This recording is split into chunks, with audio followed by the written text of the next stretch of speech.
Bonjour. Que fais-tu? Je cours. Bon, je vais t'aider, tiens. Non, merci. Bon, moi, je vais aller dormir.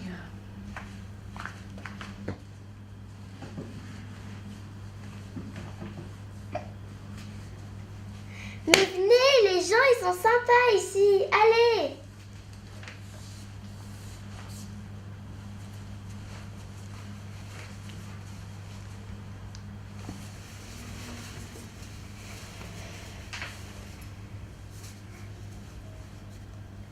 Mais que faites-vous ici? Nous avons suivi le chemin et nous sommes arrivés ici. D'où venez-vous? D'Europe. Je peux vous dire une seule chose. Partez! Non, je veux qu'il reste. C'est l'heure de la veillée nocturne.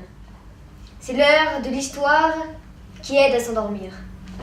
Aujourd'hui, je vais vous raconter l'histoire de Zhang, le serpent. Zhang vivait dans une contrée éloignée, au fin fond de la Chine, dans des vallées perdues que personne ne connaît. Il vivait dans une grande famille pour un serpent. C'était une famille de 4, 2 parents et 2 enfants. Zhang avait une petite sœur. Cette petite sœur était très gentille et très joyeuse. Mais un jour, la vallée dans laquelle ils habitaient dépérit, et la petite sœur aussi. La vallée commençait à jaunir, l'herbe ressemblait à de la paille, tout était jaune, tout était fané, c'était affreux. Et au même moment, la petite sœur dépérit elle aussi. Elle déclina, sa santé s'évapora d'un coup. Et elle commença à avoir de plus en plus soif, de plus en plus mal. Alors un jour, le jeune serpent décida qu'il devait partir pour sauver sa sœur. Là, il traversa des montagnes, des vallées, pour aller chercher quelque chose qui pourrait sauver sa petite sœur. Il alla dans beaucoup d'endroits. Il alla d'abord en Europe où il vit de la fumée qui s'échappait des usines. Là où l'air était gris, l'air était irrespirable. Tout était dans un brouillard incroyable. C'était affreux. Il alla ensuite en Amérique. Mais l'argent suintait partout. Il n'aimait pas ça. Alors, il alla dans notre continent, l'Afrique. Là, il traversa de nouveaux pays, de nouveaux villages. Et un jour, il arriva ici. Ici, il vint me voir et me dit « Monsieur le griot, Madame la griotte, ma sœur a un grave problème. Elle est en train de mourir. Et la vallée jaunit. Toutes les fleurs meurent et l'herbe aussi. » Alors je lui dis « Va au puits. Ce puits, c'est celui-là que vous voyez. » Je lui dis « Va au puits. Prends un seau d'eau, amène-le-moi. Je jetterai un sort et quand tu reviendras dans ton pays avec le seau, tu arroseras toute l'herbe et tu en donneras une goutte à ta sœur. » C'est ce qu'il fit. Et quand il fut de retour chez lui, il donna une goutte à sa sœur et en mit partout sur la vallée.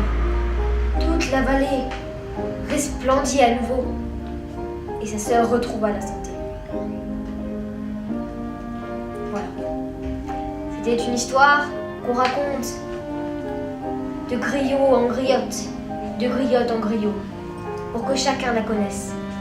C'est une histoire avec une très belle morale. J'aimerais que vous la reteniez.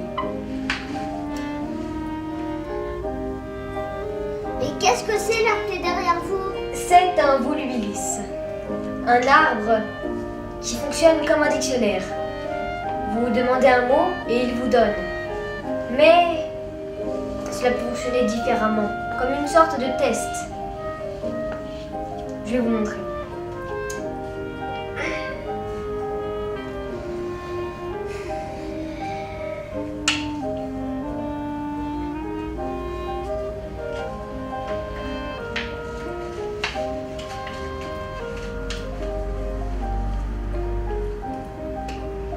Quelqu'un sait-il ce qu'est une inflexion de la voix permettant d'exprimer une émotion?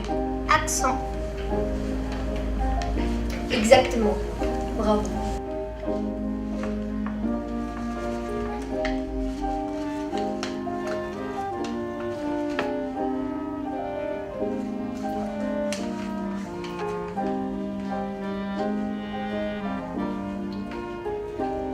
Et qu'est-ce donc cette onomatopée qui sert à appeler l'homme des montagnes?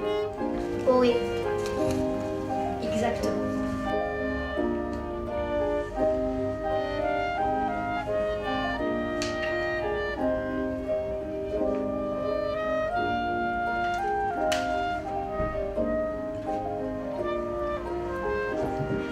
Et cela, l'art de parler pour ne rien dire. Bravo. Je vous félicite.